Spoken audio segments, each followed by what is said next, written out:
வணக்கம் மாணவர்களே. இப்போ நம்ம இந்த வீடியோவில் வந்து 10ஆம் வகுப்பு மேக்ஸுக்கான குவார்ட்டர்லி எக்ஸாமுக்கான மாடல் கொஸ்டின் தான் வந்து பார்த்துட்ருக்கோம். ஃபஸ்ட்டு வந்து ஒன் வேர்ட் கொடுத்துருக்காங்க, 14 ஒன் வேர்ட்ஸ் எல்லாமே நமக்கு வந்து புக் பேக் முன்னாடி நிறைய ஒன் வேர்ட்ஸ் கொடுத்துருப்பாங்க. அந்த ஒன் வேர்ட்ஸ்க்கு நல்லா ஆன்சர்ஸ் பார்த்துக்கோங்க. நீங்கள் ஒன் வேர்டு ஃபுல்லாக கரெக்டாக எழுதிட்டாலே நமக்கு வந்து 14 மார்க்ஸ் கிடச்சிரும். அதுவே நமக்கு வந்து மேக்ஸில் வந்து ஒரு காவாசி மார்க்ஸ் வந்து நம்ம கிடைக்கிறதுக்கு நமக்கு வந்து ஈஸியாகிடும் பாஸ் மார்க்கில். அதுக்கடுத்து பார்த்திங்கன்னா அடுத்து நமக்கு 2 மார்க்ஸ் 5 மார்க்ஸ்லாம் இருக்கும். சில இம்பார்ட்டன்ட் 5 மார்க்ஸு, சில இம்பார்ட்டன்ட் 2 மார்க்ஸ்லாம் இருக்கும். அதுக்கடுத்து ஒரே மாடல் வந்து எப்பவுமே கேட்டுகிட்டே இருப்பாங்க. அதில் வந்து நம்பர்ஸ் மட்டும் மாற்றுவாங்க. அந்த மாதிரி 2 மார்க்ஸ் 5 மார்க்ஸ் நல்லா பார்த்துட்டிங்கனாலே அதுலேயும் உங்களுக்கு மார்க் கிடச்சிரும். ஸோ வந்து நீங்கள் மேக்ஸில் வந்து 50 மார்க் எடுக்க ரொம்ப ரொம்ப ஈஸிங்க.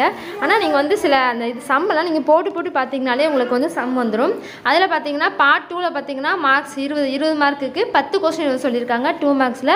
அதில் ஒரு கொஸ்டின் வந்து கம்பல்சரி கொஸ்டின்ஸ். நீங்கள் வந்து இந்த 10 2 மார்க்ஸையும் எழுதணும். இதையும் பாருங்கள், 2 மார்க்ஸ் எல்லாம் நல்லா பார்த்துக்கோங்க. நமக்கு வந்து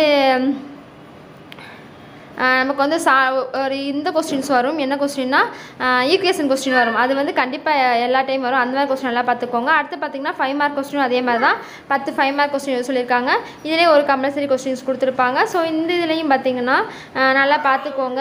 அதுக்கடுத்து நமக்கு வந்து 5+ இந்த டேம்ஸ் இந்த சீரீஸ் இருக்கும் பார்த்திங்களா, அதுலேருந்து கண்டிப்பாக ஒரு கொஸ்டின் வரும். அந்த மாதிரி கொஸ்டின் நல்லா பார்த்துக்கோங்க. அதுக்கடுத்து நமக்கு எந்த கொஸ்டின் வரும்னா ஃபார்முலா வச்சு area of quadrilateral formula by the point சொல்லியிருக்கு பார்த்திங்களா, அதுலேருந்து கண்டிப்பாக ஒரு கொஸ்டின் வரும். அடுத்து வந்து இந்த cos alpha by cos beta equal M அந்த மாதிரி சம் இருக்குது பார்த்திங்களா, அதில் வந்து ஒரு ப்ரூவ் பண்ணுவோம் பார்த்திங்களா, அதுவும் கண்டிப்பாக வரும். அதுலேருந்து ஒரு மாதிரி கொஸ்டின் நல்லா பார்த்துக்கோங்க. அடுத்து பார்த்திங்கன்னா நமக்கு வந்து நமக்கு வந்து கிராஃபு அடுத்து வடிவேல் இருக்குது பார்த்திங்களா, அதுவும் நல்லா பார்த்துட்டிங்கனாலே அதுலேயும் நமக்கு 16 மார்க் வந்துடும்.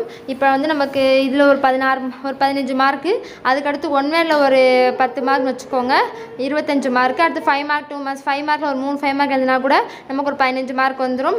இதில் ஒரு 15 30 40 மார்க்கு. அதுக்கடுத்து 2 மார்க்ஸில் இருந்தால் ஒரு எழுதினாலும் நமக்கு 50 மார்க் வந்துடும். ஸோ வந்து நீங்கள் இப்படி ஒரு இது போட்டு பிளான் போட்டு படிச்சிங்கன்னா உங்களால் கண்டிப்பாக மார்க் நல்லா எடுக்க முடியும்.